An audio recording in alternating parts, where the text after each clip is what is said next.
So for this question, let's start by talking about these long dashes here that separates this part from the rest of the sentence.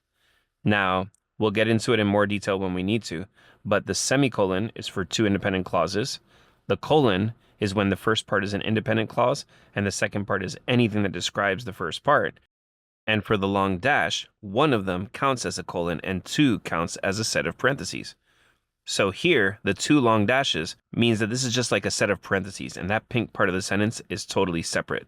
So let's read around it. When a given industry carries high infrastructural startup costs and other barriers that discourage competition. Now, what are we talking about here? We're talking about a given industry.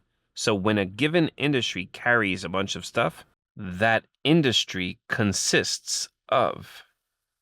So just kind of filling it in according to having to be consistent with what they said before. When a given industry carries high costs and other barriers, that industry consists of just one or two suppliers per municipality.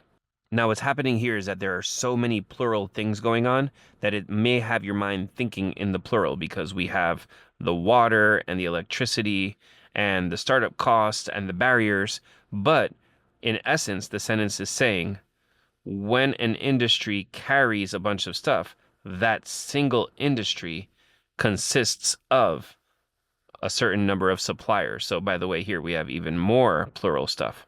Nevertheless, we're talking about one industry and how one industry consists of a bunch of stuff.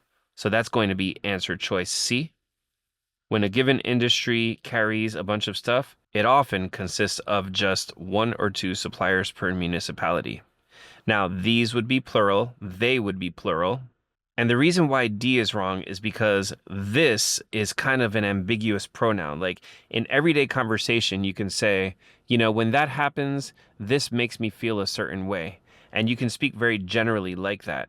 But here, if I were saying the word this, it would beg the question, well, what is the this? What is the this that we're talking about? Like I said, in everyday life, you can kind of say generally this feeling, but in writing, you can't do that.